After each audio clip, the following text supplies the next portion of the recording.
Assalamualaikum warahmatullahi wabarakatuh. Alhamdulillah, alhamdulillahi rabbil alamin. Wassalatu wassalamu ala sayyidina Muhammadin wa ala alihi wa ashabihi wa tabi'ina ila yaumiddin. Subhanaka la ilma lana illa ma 'allamtana innaka antal alimul hakim. Rabbi shrah li sadri wa yassir li amri wahlul 'uqdatam min lisani yafqahu qawli. Alhamdulillah,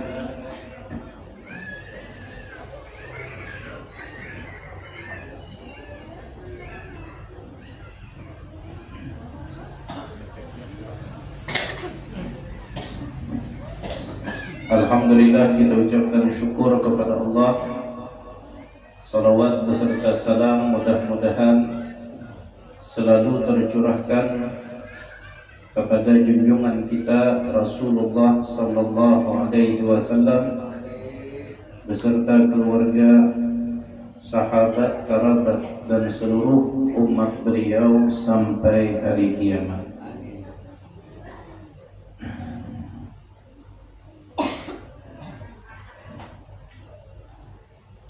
Di dalam sebuah hadis Rasulullah sallallahu alaihi wasallam menyebutkan bahwa mathalul ladzi yadhkurullaha wal ladzi la yadhkurullaha kamathalil hayyi wal mayyit.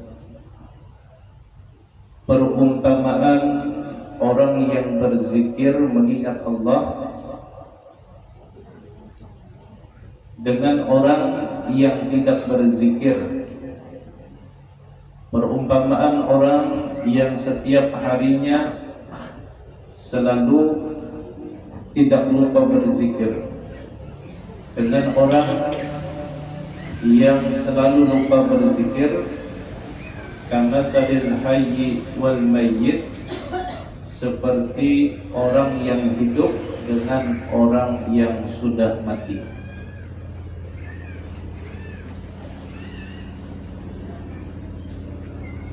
Di dalam hadis ini Rasulullah sallallahu alaihi wasallam menggambarkan kepada kita bahwa orang yang hidup sebenarnya adalah orang yang tidak hanya terlihat dari batang tubuhnya yang bergerak. Namun orang yang hidup itu adalah orang yang hatinya selalu terjaga, hidup dan selalu ingat kepada Allah Subhanahu wa taala. Sedangkan orang yang mati itu bukan orang yang batang tubuhnya tidak bergerak lagi, namun orang yang mati adalah orang yang terlihat batang tubuhnya masih hidup, namun hatinya selalu lalai dan tidak pernah digunakan untuk berzikir mengingat Allah Subhanahu wa ta'ala.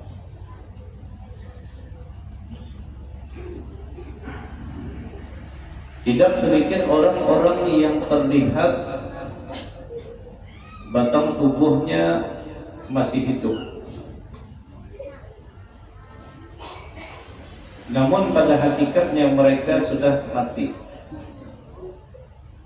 Dan tidak sedikit juga orang yang terlihat sudah mati, batang tubuhnya sudah menyatu dengan tanah, namun pada hakikatnya mereka lah yang sebenar-benarnya orang hidup. Yang menjadi pembeda di mana? Yang menjadi pembeda adalah zikrullah atau zikir kepada Allah Subhanahu wa taala. Maka tidak sedikit orang yang kelihatan batang tubuhnya sudah wafat, sudah meninggal dunia, namun pada hakikat dan kenyataannya mereka masih hidup dan bahkan lebih hidup daripada orang yang hidup. Kalau kita hendak membuktikan, nah mari kita lihat para aulia Allah Subhanahu wa taala yang mana mereka terlihat sudah wafat, namun tidak sedikit orang yang bergantung hidup, orang yang masih hidup bergantung hidup kepada beliau. Bahkan mereka bisa memberikan penghidupan kepada orang yang hidup. Dan kita lihat di sekitar makam para aulia Allah tidak sedikit orang yang mencari penghidupan di situ. Dari tukang jual, tukang jaga parkir. Di sekeliling ada yang menjual kembang, ada yang menjual tasbih, ada yang sampai menjual intalu barajah, dan sampai ada menjual banyu supaya laris lakas kawin, ada juga.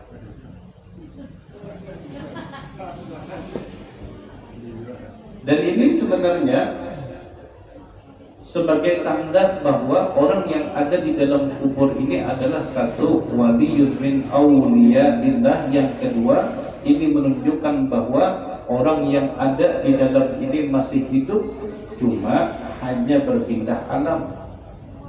Saking hidupnya mereka bisa menjadi dan bisa memberikan penghidupan kepada orang yang masih hidup. Apa yang membedakan? Karena selama hidup mereka, hati mereka tidak pernah lalai, lisan mereka selalu berzikir kepada Allah, akal otak mereka digunakan untuk mengingat Allah, dan hati mereka gunakan untuk merindukan Allah. Saking hidupnya hati mereka, walaupun jasad sudah berada di dalam kubur, namun hati mereka masih hidup sampai saat ini. Dan perhatikan, lihat-lihat. Tapi sebaliknya, ada orang-orang yang terlihat masih hidup, orang-orang yang batang tubuhnya masih bergerak, namun pada hakikatnya mereka adalah orang yang sudah mati. Kenapa? Karena hati mereka sudah mati, tidak pernah digunakan untuk berzikir. Akal mereka sudah mati, tidak pernah digunakan untuk bertafakur. Lisan mereka sudah mati, tidak pernah digunakan untuk berzikir. Makanya kata Imam Al-Ghazali, kata beliau, apabila hati kita sudah tidak takut lagi dengan dosa,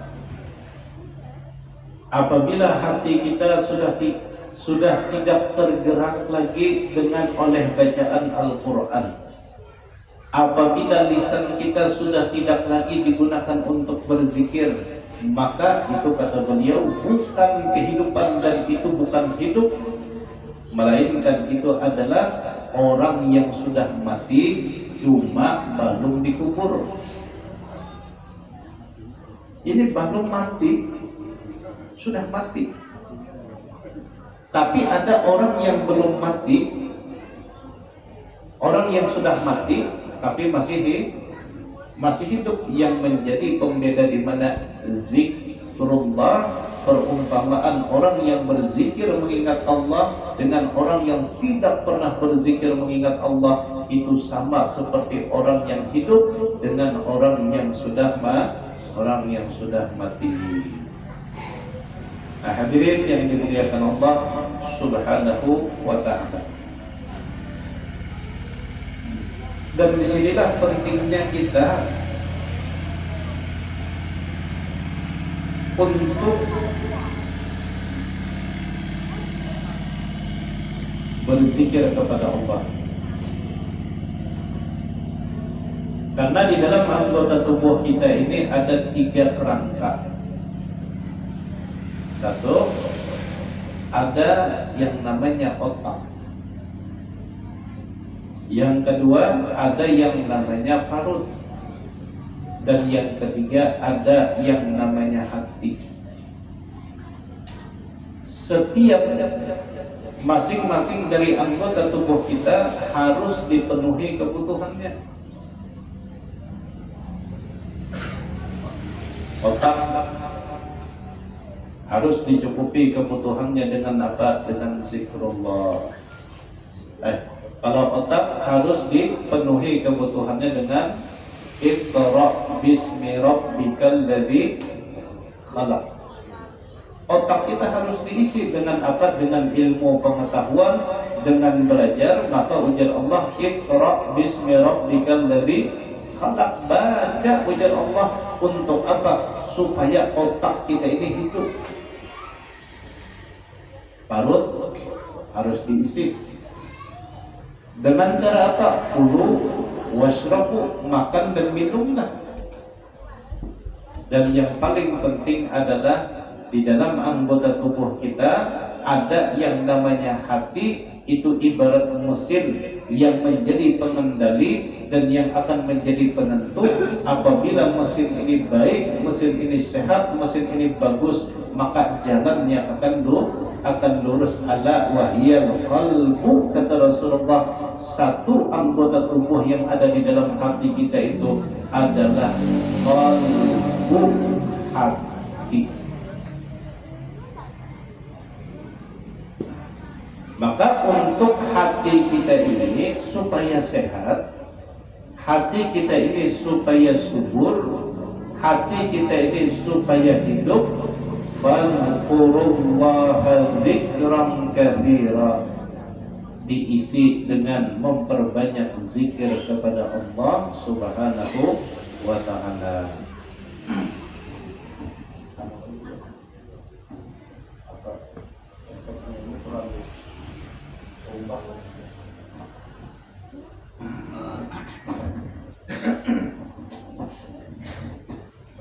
Rasa uyuh bukan dari kegenalan efeknya. Nah, jadi setiap anggota tubuh kita itu harus dipenuhi kebutuhannya. Kalau sudah tidak terpenuhi, otak yang seharusnya Iqra dipakai gesan belajar, dipakai gesan membaca, ada dipakai. Ujung-ujungnya apa? Ujung-ujungnya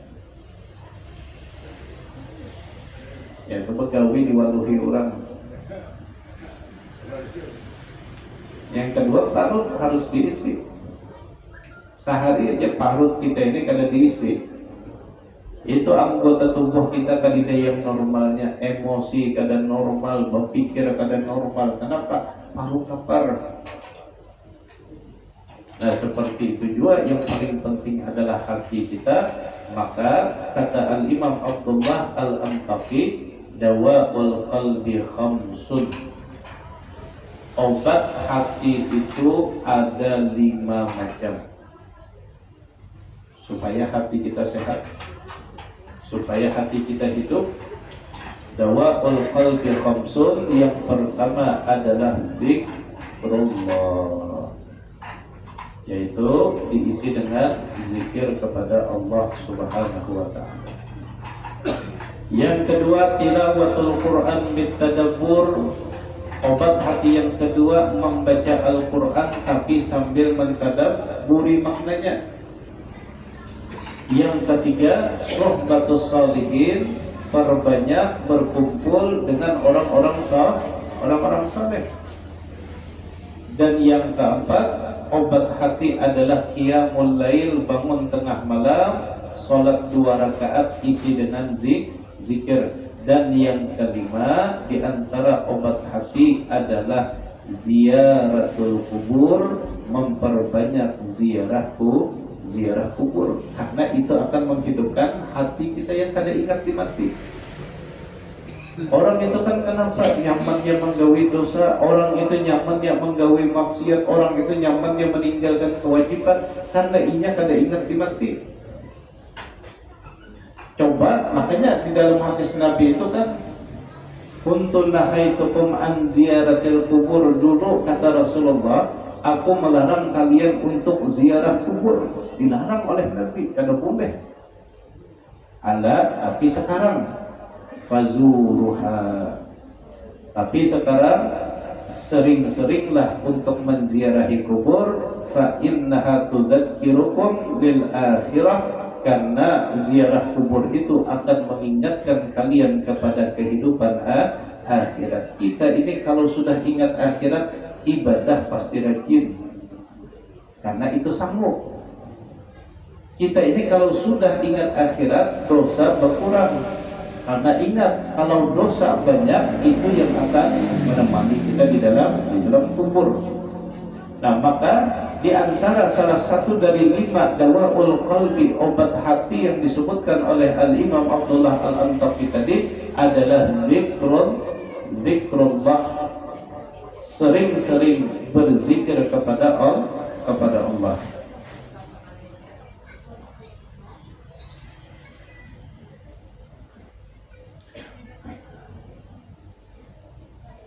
Qala Rasulullah sallallahu alaihi wasallam, Rasulullah sallallahu alaihi wasallam bersabda, ala unabbiukum bi khairi a'malikum, inginkah aku beritahu, kata Rasulullah, amal yang paling baik, wa azkaha, yang paling bersih, inda malikikum, di sisi Allah, wa arfa'iha fi darajatikum, dan yang paling cepat mengangkat derajat kalian di sisi Allah, wa khairun lakum min i'ta'il waraqi wal dhahab, amalan tersebut lebih baik daripada kalian bersedekah dengan uang kalian dan bersedekah dengan emas kalian. Wa khairul lakum min an talqaw aduwakum fatadribuna a'naqahum wa yadribuna a'naqakum, dan lebih baik daripada jihad fi sabilillah. Qalu, dijawab oleh sahabat, wa ma dzaka ya Rasulullah, apakah amal yang paling baik itu wahai Nabi? Amal yang nilainya paling besar, amal yang nilainya paling suci di sisi Allah, amalan yang paling cepat mengangkat derajat di sisi Allah. Qala, dijawab oleh Rasulullah, zikrullahi daiman, berzikir kepada Allah tapi terus menerus. Makna terus menerus ini kada cukup sekali 2 kali. Ini ada orang yang berzikir kalau tetangga berarwahan, hanya membaca la ilaha illallah, itu dia padat-padat berzikir sambil berokok. Nah, ya kawan, la ilaha sorong ya Allah. Ini sudah setahun sekali berzikir terpadat pulang. Nah, maka yang akan menjadi amalan yang paling cepat mengangkat derajat kita, daimannya itu zikir yang tidak pernah putus, zikir yang istiqomah, setiap hari pasti terbaca. Syaratnya kada kawa sehari sekali, sehari 2 kali. Berzikir sehari sekali masuk surga, hentakkan dahulunya. Nah, maka berapa kali ulun sampaikan, wirid jangan pernah tertinggal. Habis subuh memasak kena dahulu, memandi anak suruh mandi sorongan, laki kena dahulu, bisa ya laki mandi sorongan. Bisa menjaga mandikan laki. Habis subuh wirid, baca Quran, la ilaha illallah, istighfar, sholawat. Dan semalam sudah ada urut tulisakan. Itu wiridnya Imam Al-Ghazali. Paling kurang 100. Isuk nak itu pulang. Apapun kesibukan kita tinggalkan dahulu. Ya, ada sedikit orang yang kawak membaca sehari 2 hari terbaca. Tapi imbah hari ketiga ditelepon kawan, lakasi munjunan, amunya lambat kami tinggalkan. Ayo, ini pilihan nih, wirid kah?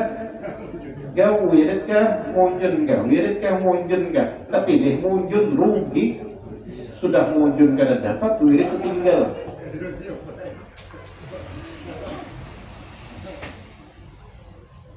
Ayo, aku tinggalkan, lakasi. Ini ada borongan. 2 hari sudah terbaca, hari ketiga diancam kawan, ketinggalkan wirid.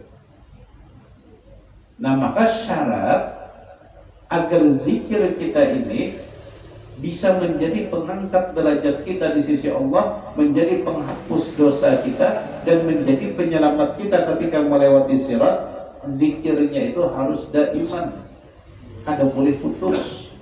Dalam artian, dalam setiap hari itu ada jumlah tertentu yang kita istiqomahkan. 100 barang keisukan, 100 hendak maghrib. Kalau pada kawah hendak maghrib sebelum guring 100. Kita cari istiqomahnya itu yang nanti. Amalan ini yang banyak amalan. Imbah datang ke pengajian sini dapat amalan difotokopiakan, bawa bulik, ditempel di dinding yang berzikir.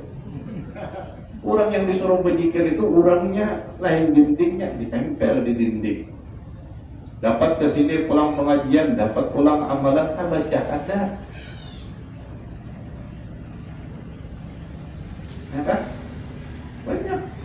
Istiqomahnya itu yang nanti biar kita sebutin 2 amalan istiqomah niatakan sampai ke mati, insya Allah itu yang akan menyelamatkan kita. Suatu hari Rasulullah sallallahu alaihi wasallam, Nabi kita sedang duduk, Nabi termenung. Tiba-tiba datang malaikat Jibril.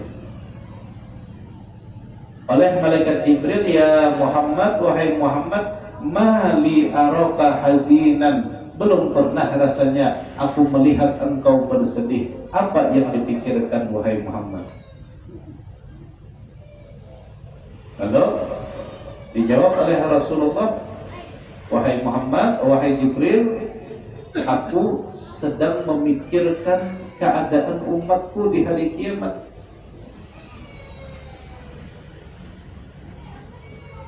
Apakah mereka akan selamat? Kemudian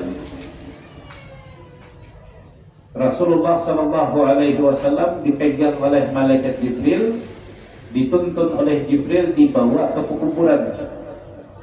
Jadi dibawa ke Al-Kah. Lalu di Al-Kah itu malaikat Jibril menapak memukul pekuburan itu, dipukul sedikit.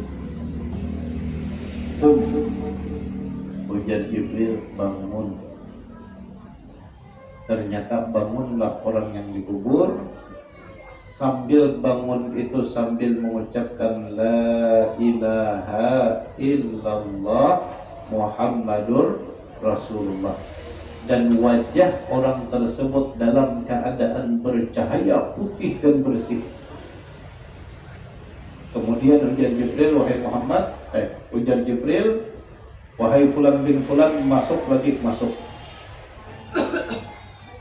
Kemudian Jibril memukul lagi dengan sayap sebelah kiri ke sebuah pekuburan. Dipukul oleh Jibril, berdiri oleh bangun oleh Jibril, bangun mayat yang ada di dalam kubur dalam keadaan wajah yang hitam legam, bau luar biasa, sambil berucap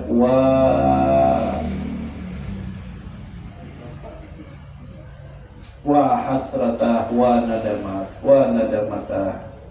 Ujar si mayit itu, wa hasratah, alangkah menyesalnya aku, alangkah ruginya aku, dalam keadaan wajah yang hitam, legam, baunya luar biasa. Ujar Jibril, wahai fulan, babulik masuklah si mayit itu.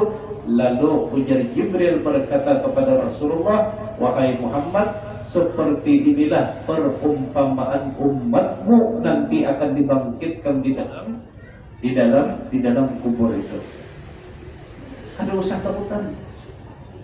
Selama umatmu mengucapkan la ilaha illallah, seumur hidupnya la ilaha illallah, sampai ke mati zikir la ilaha illallah, maka seperti itulah nanti mereka akan dibangkitkan dari dalam kubur dalam keadaan wajah yang bercahaya, wajah yang bersinar, penuh dengan kegembiraan, wajah yang mengeluarkan bau harum. Itu perumpamaan umat Rasulullah. Tapi pulang tadi, ulang-ulangi, walaupun la ilaha illallah itu singkat padat, tapi apakah semua manusia mampu mengucapkan la ilaha illallah di saat sakaratul mautnya? Ada saudara. Ini yang menjadi masalah.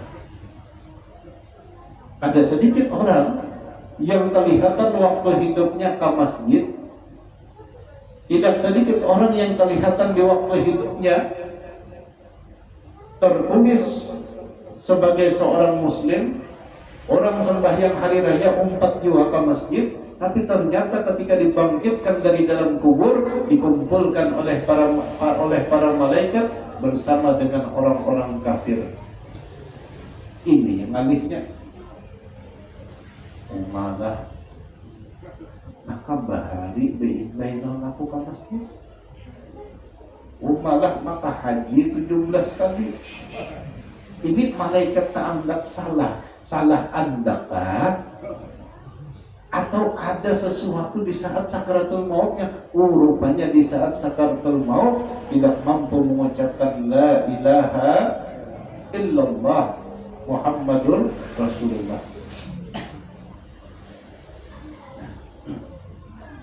Nah, maka kebiasaan kita hidup itu adalah gambaran kita nanti akan dibangkitkan di padang mahsyar. Kalau kita membiasakan la ilaha illallah, la ilaha illallah, la ilaha illallah, itu karena dibangkitkan wajah bercahaya. Dan ketika dibangkitkan sambil mengucapkan la ilaha illallah, yang ada ini mana berzikir.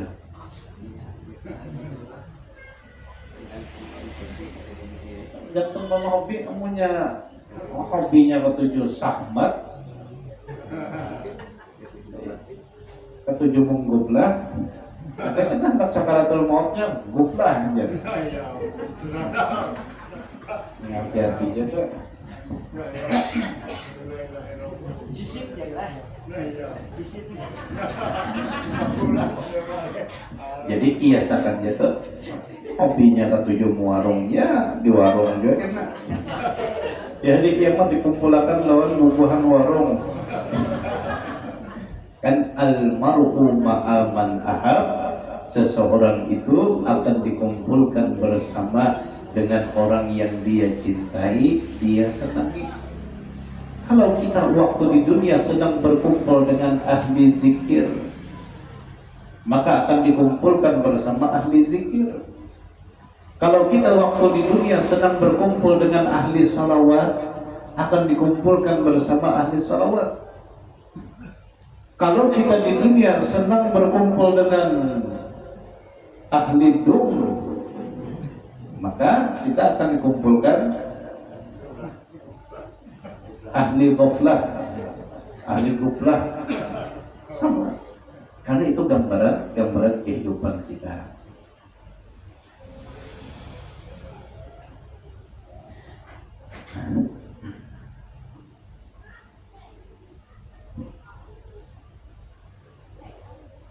Qala Rasulullah sallallahu alaihi wasallam, di dalam hadis itu menyebutkan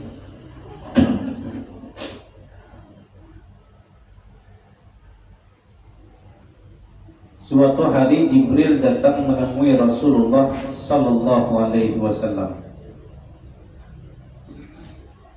Datangnya Jibril itu membawa ayat, bunyi ayatnya yauma tubaddalul ardu ghairal ardi, bahwa nanti Allah Subhanahu wa taala akan mengganti bumi kita ini dengan bumi yang baru. Ulun bukakan hadis itu.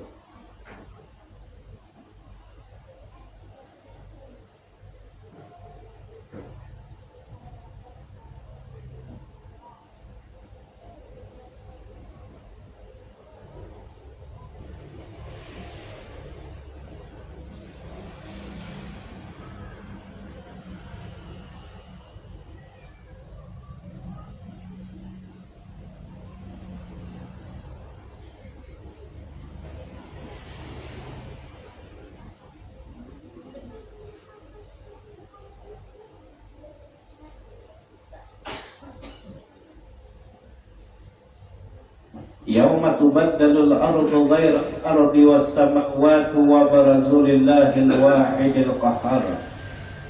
Ingatlah kata Allah, pada hari yang Allah akan mengganti bumi yang biasa kita lihat, bumi yang biasa kita pijak, Allah ganti dengan bumi yang baru, bumi yang berwarna putih bersih, yang di atasnya belum pernah dilakukan dosa dan kesalahan.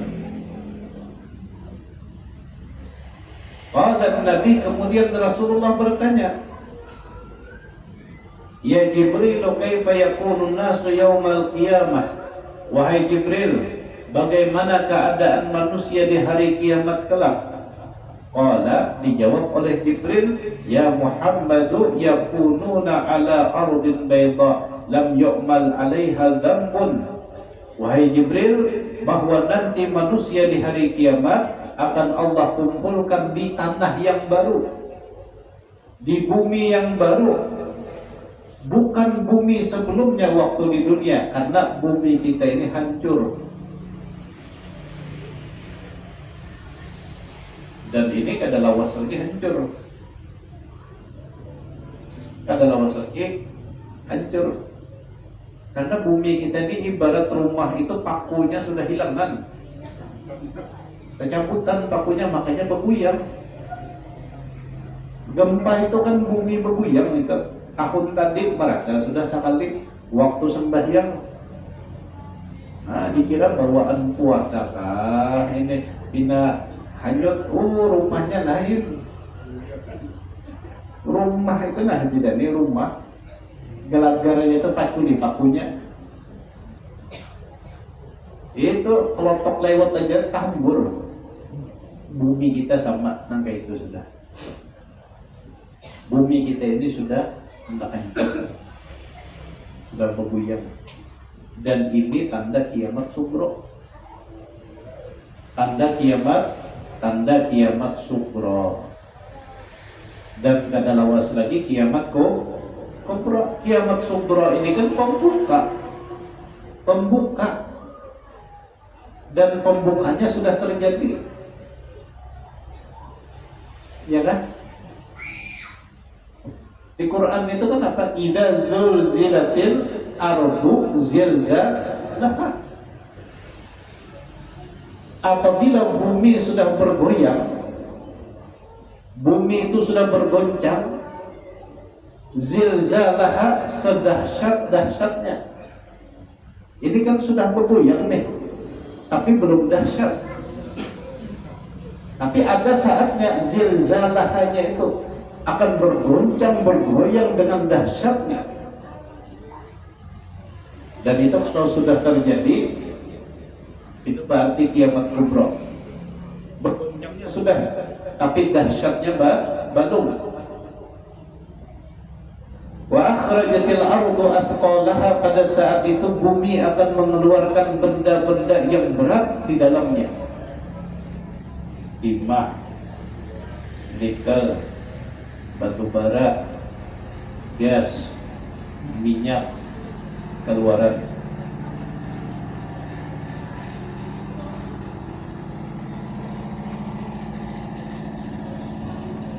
Wa qala al-insanu ma laha yauma idzin apa? Ya wa qala al-insanu ma laha, sampai manusia kebingungan. Ini kenapa? Ada apa? Ini kada sewajarnya, ini kada wajar. Yang biasanya benda-benda berat, yang namanya timah, nikel, tambang, minyak, gas itu harus ditabung dahulu, hanyar hawa keluar. Tapi ada saatnya bumi kita ini kemuliaan sudah. Bumi kita ini sudah bosan. Wa akhrajatil ardu, maka akan dengan sendirinya mengeluarkan, kada usah ditabuk, keluar serongan. Sampai manusia bingung, ini ada apa? Wa qala al-insanu ma laha yawma idzin tuhadditsu akhbaraha, pada saat itu tuhaddits, bumi akan menceritakan akhbaraha, perjalanan-perjalanan panjangnya, dan bagaimana kerusakan itu diulah oleh manusia. Itu karena ada saatnya zilzalahnya itu. Ini sudah zilzal. Ini sudah zilzal. Zilzal itu sudah goncang, tapi belum zilzalahnya belum. Tapi pembukanya sudah ada. Pohon habis. Di padahnya pohon menatap diri sendiri. Kenapa pohon menatap diri sendiri? Omongnya kada manusia. Makanya di Quran itu, nah ini untuk membawa seberataan kita ambilnya kalau bertanam di muka-muka rumah itu kita bertanam. Apakah tanam asal jangan diur aja biar tanam. Habis adanya hatap berlubang. Asal jangan dia mangga apakah tanami. Lombok kan? Lombok ini jero memencok kayak gitu.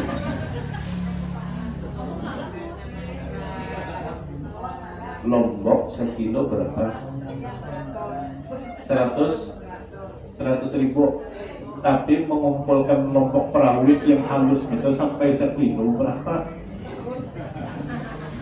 Berapa ranting pohon?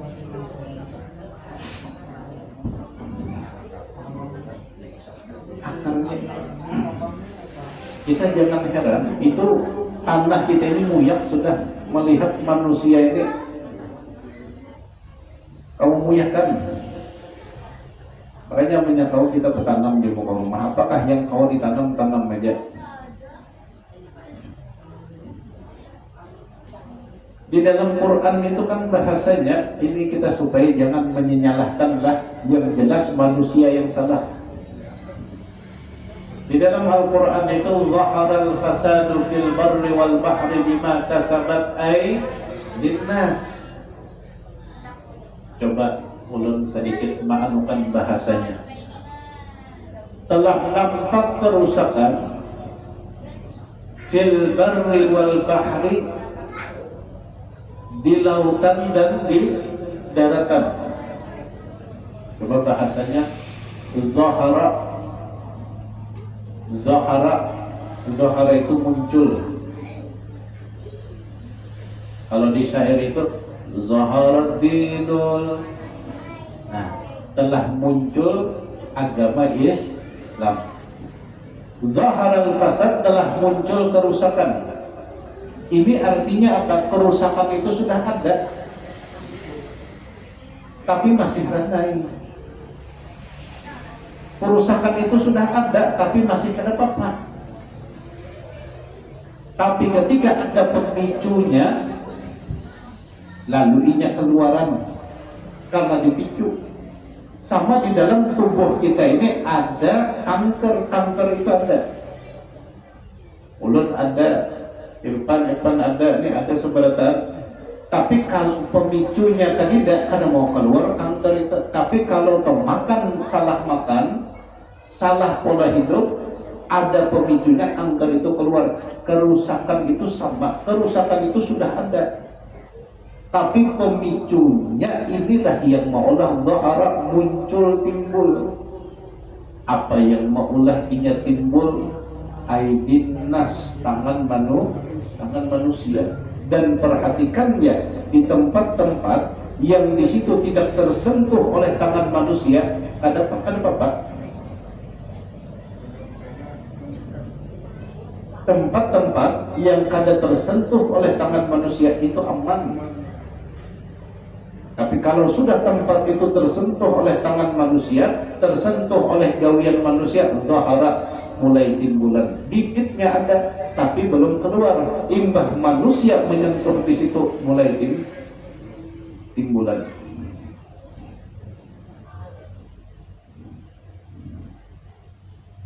Mudah-mudahan kita aman sebenarnya. Umar melihat sampai itu batang kayu. Ya Allah, angin apa kada runtuh rumah, batang kayu menumbuk. Kalau banjir banyu aja, insya Allah sungai Jingah ini sangat turangnya seberatan, karena bisa kunyung. Selamat, tapi amunnya yang banjir ini lumpur, itu biar atlet dunia aja, kenapa mau kunyung di lumpur? Itu lumpur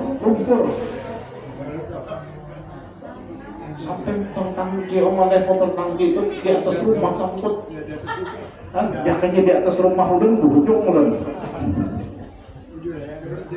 sampai di atas rumah. Innalillahi wa inna ilaihi raji'un. Dan kita Banjarmasin ini penghujungan Kalimantan Selatan. Kita ini andakan paling bawah, banyu gugur dari atas, pahabisan di wadah kita. Makanya banyak yang berdoa, banyak yang berzikir. Mudah-mudahan kita ini aman seberatan. Dan ulun membawa ijian sebelum kita tutup. Mudah-mudahan kita ta'amalakan. Baca 450 kali, niatakan biasan keamanan kita di Kalimantan Selatan. Baca 450 kali, habis sembahyang subuh itu 15-20 menit untuk hasbunallah wa ni'mal wakil, ni'mal maula wa ni'man nasir 450 kali. Niatakan juga jasan melindungi anak, istri, keluarga, rumah tangga kita. Mudah-mudahan dijauhkan dari segala bencana dan musibah, apapun bencana dan musibahnya. Baca 450 kali. Hasbunallahu ni'mal wakil, ni'mal maula wa ni'man nasir. Hasbunallahu ni'mal wakil, ni'mal maula wa ni'man nasir. Hasbunallahu ni'mal wakil, ni'mal maula wa ni'man nasir. Nah, ulun ijazahkan kepiat 450 kali. Dan kedua, di antara keistimewaannya, orang yang berniat kada baik insya Allah terpaling. Kada sampai orang yang berniat kada baik, kada bagus, berniat jahat pada rumah tangga, berniat jahat pada usaha, berniat jahat pada diri kita, insyaallah tapaling. Hasbunallah wa ni'mal wakil, ni'mal